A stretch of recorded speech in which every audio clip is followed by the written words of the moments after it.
Besar kemungkinan sebagai akibat dari penjajahan bangsa Hyksos selama periode menengah kedua, pada zaman Kerajaan Baru, bangsa Mesir berupaya membangun penghalang di antara Levan dan Mesir, serta berhasil memperluas wilayah kekuasaannya ke selatan sampai jauh ke Nubia dan menguasai wilayah-wilayah luas di timur dekat.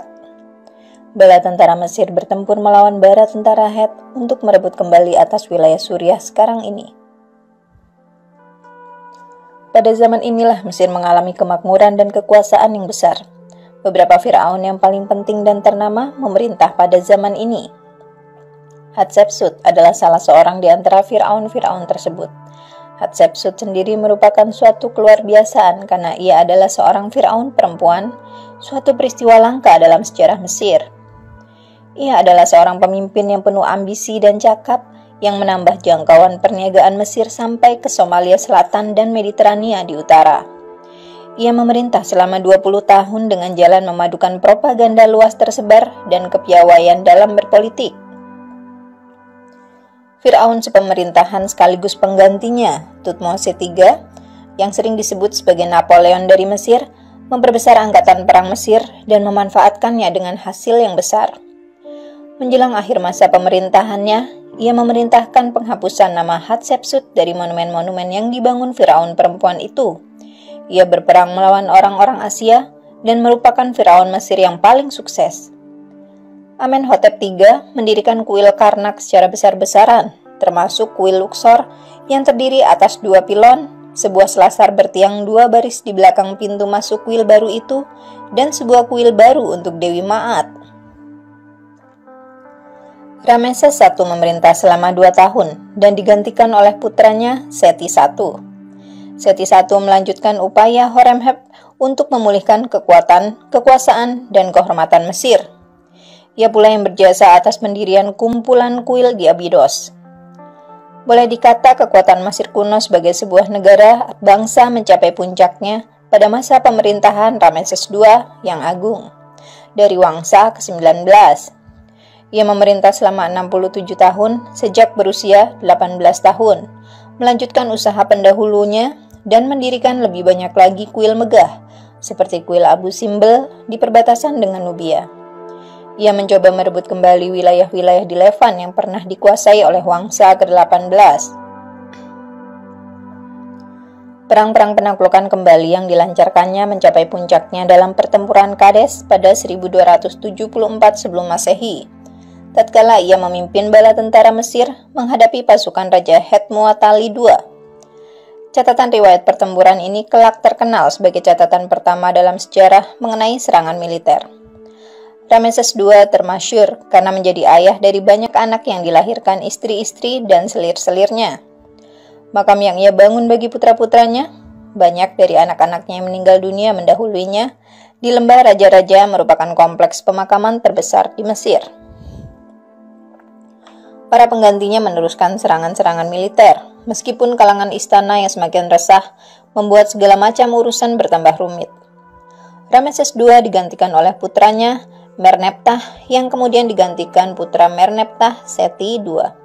Kedudukan Seti II tampaknya dipermasalahkan oleh saudari tirinya, yaitu Amenmese, yang mungkin saja pernah memerintah untuk sementara waktu dari Thebes. Begitu Seti II mangkat, putranya Siptah, yang mungkin pernah dijangkiti polio semasa hidupnya, ditetapkan sebagai pewaris tahta oleh Mangkubumi Bai, wazir dari kalangan rakyat jelata berkebangsaan Asia yang memegang kendali di balik layar. Setelah Siptah yang berumur pendek itu mangkat, tahta diduduki oleh ibu suri Tosret, janda dari Seti II, dan besar kemungkinan adalah saudari dari Amenmese. Pada zaman anarki di akhir masa pemerintahan Tosret yang singkat itu, pribumi Mesir bangkit menentang kendali bangsa asing yang berakibat Mangkubumi dihukum mati dan Setnahte didudukkan pada tahta sebagai pendiri Wangsa ke-20. Menurut anggapan banyak pihak, Firaun Agung terakhir dari zaman Kerajaan Baru adalah Rameses III, putra Setnahte yang memerintah 3 dasawarsa sesudah masa pemerintahan Rameses II. Pada tahun ke-8 masa pemerintahannya, orang laut menginvasi Mesir melalui jalan darat dan laut. Rameses III mengalahkan mereka dalam 2 pertempuran besar di darat dan laut. Ia menyatakan telah menjadikan mereka bangsa taklukan serta menempatkan mereka di Kanaan Selatan, meskipun ada bukti bahwa mereka memasuki Kanaan dengan kekuatan senjata. Kehadiran mereka di Kanaan boleh jadi turut berkontribusi atas pembentukan negara-negara baru di kawasan ini, seperti Filistia seusai runtuhnya kekaisaran Mesir. Rameses III harus pula melawan invasi suku-suku Libya dalam 2 kali peperangan di kawasan barat muara Sungai Nil, yakni pada tahun ke-6 dan tahun ke-11 masa pemerintahannya. Besarnya pembiayaan pertempuran ini terus menguras perbendaharaan Mesir dan ikut menjadi penyebab kemerosotan perlahan kekaisaran Mesir di Asia.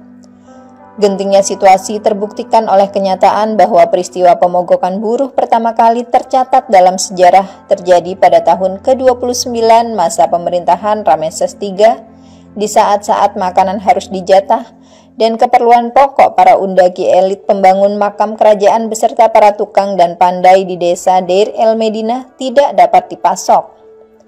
Udara dipenuhi sesuatu yang menghalangi sinar matahari mencapai permukaan tanah, sekaligus membatasi pertumbuhan pohon secara global selama hampir 2 dasawarsa penuh sampai 1140 sebelum Masehi. Diduga penyebabnya adalah erupsi kali ketiga dari gunung api Hekla di Islandia, namun penetapan waktu ini masih diperdebatkan. Segera setelah Rameses III mangkat, timbul pertikaian berlarut-larut di antara para ahli warisnya. 3 dari putra-putranya kelak berturut-turut menduduki tahta, yakni Rameses IV, Rameses VI, dan Rameses VIII. Akan tetapi, pada zaman ini pula Mesir mulai mengalami serangkaian bencana kemarau, tingkat ketinggian banjir Sungai Nil yang di bawah normal, bencana kelaparan, kerusuhan, dan korupsi pejabat negara. Kekuasaan Firaun berakhir.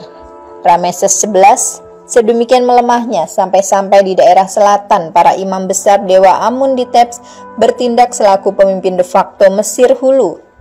Sementara Semendes sudah memegang kendali penuh atas Mesir Hilir, bahkan sebelum Rameses XI mangkat.